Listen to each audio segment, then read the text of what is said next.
Our next storyteller is my dear friend and yours, Greg Walloch. Not that I play favorites. Of course I play favorites. Greg is wearing his summer florals this evening and may or may not be available for a throuple if you're looking for a third. That was a yes. That was a confirmation. Greg, choose your writer. Oh, okay. I'm going to go for this one. Brian Brown.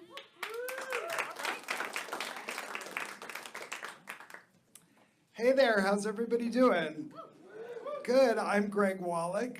So happy to be here tonight. Shortly after I moved to Los Angeles, I got a sprained ankle, and it was pretty bad. And I should explain something. For those of you who don't know me, this situation, I'm always walking around like this. But then I got a sprained ankle on top of it. And I was like, oh my God, more disabled? That is so unfair. And so I went to the Gay and Lesbian Center on Schrader to establish care in West Hollywood because I didn't have a doctor yet. And the doctor looked at my sprained ankle. She was like a petite blonde girl, big boobs, didn't weigh very much, but very perky and happy. And she said, you know, I'm happy I could help you with your sprained ankle, but before you go, I feel like I have to mention something to you. It's my responsibility as a doctor. Have you ever considered addressing your obesity problem? And I was like, wait, what? And you guys, I was only maybe about 25 pounds heavier than I am now. But no one had ever said that to me before, that I had an obesity problem. And when she said that to me, in my head I was like, bitch, I will scratch your face off. I will pull your wig back. Bye, Felicia. Bye. Listen, I'm like a gay nerd. I don't even know what those things mean. I've just heard other gay guys say them before. And, you know, she was very petite and perky herself, and I think she was just projecting. But you guys, that lady was a doctor. Maybe I was actually fat. And so I lived in New York for 20 years. No one ever told me I was fat. I ate whatever I want. I drank whatever I want. I didn't worry about it. And then I came here and suddenly I have a problem. And so I feel that when you transition from New York to LA, you give up your drinking problem for an eating disorder. So I am right on track. And although I knew in my head that I was probably fine, it just bothered me. And so I decided to join a gym. And I go to the 24-hour fitness in my neighborhood, and the clientele at the gym is basically all these Russian and Ukrainian women and gay porn stars. So it's not intimidating to work out there at all. And it's funny, when I'm at the gym, I work with a trainer, and he was showing me the machines, and he was like, we call these the good girl, bad girl machines, the one where you put your legs in and open your legs up, bad girl, and then the one where you put your legs on the outside and close your legs, good girl. And when he said that, I thought, that is so wrong. I'm gonna write an article for Jezebel about that. But it's a weird thing being a disabled guy working out at the gym, because people are all at once sort of inspired, but also exasperated that they have to wait so long to get on the bad girl, because it's taking me forever.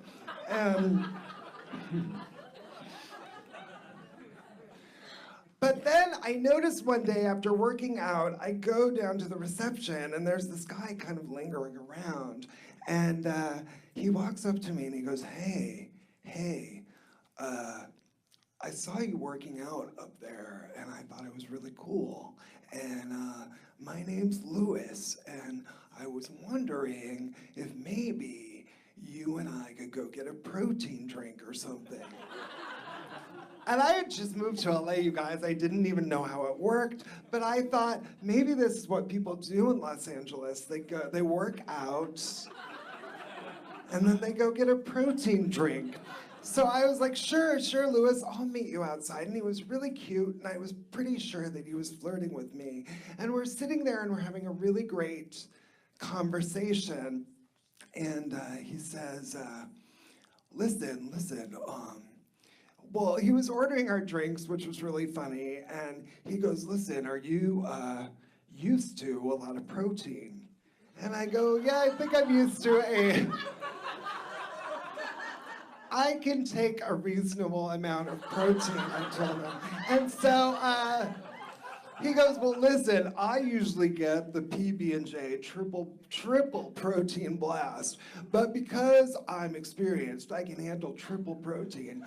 But I think you should just have a single protein blast in your drink. So I'm like, great. So we're sitting there, we're having the drinks, and we're hanging out. And he says, listen, the reason I came up to you in the gym was because I think that I can really help you. And I said, sure, what's up? And he goes, well, the reason I wanted to talk to you is I wanted to tell you about the love of Jesus Christ. And I was like, oh, I know about it. I'm good, thanks. And he goes, no, I'm being sincere, and I think you're a really cool guy. And I want to try something right now with you, if that's okay. And it's not gonna get weird. And you guys, whenever anyone says to you, it's not gonna get weird, it's about to get fucking weird. And so, Louis scoots his chair closer to me and rubs his hands together and puts his hands on my legs. And by the way, his hands were way up my inner thighs. And the tips of his fingers were just grazing my balls through my gym shorts. And I still can't figure Louis out, you guys. I'm like, what is happening? So he closes his eyes and he says, dear Lord, please help Greg make the mind-body connection, which I thought was a very gym-oriented prayer. And he said, please bring healing energy to his legs, and please make room in his heart for a new vision of his life. And I thought, oh my God, that's great. No matter what Louis's beliefs are or my beliefs are, I have room for a new vision of my life, right?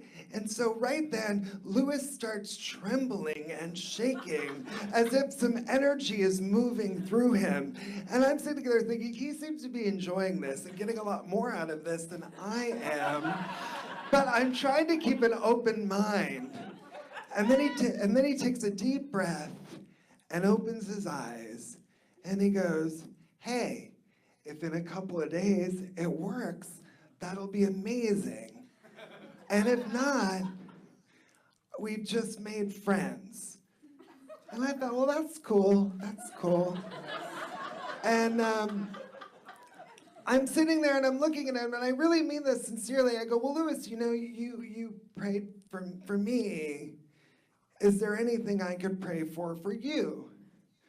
And he goes, well, why would you pray for me? This was for you. And I said, no, Louis, it's only fair. There must be something I can pray for you. And he got really quiet and he stepped back and he said, well, I guess if you could pray for anything, you could pray for my deal at Fox. And I said, wait a minute. I get the ability to walk, but you get a deal at Fox? That is so unfair. I want to choose again. But you guys, I really don't know if I believe in the power of Jesus Christ, but I maybe believe in the power of Louis. Because when I got it from the table, I did notice that my ankle actually felt a lot better.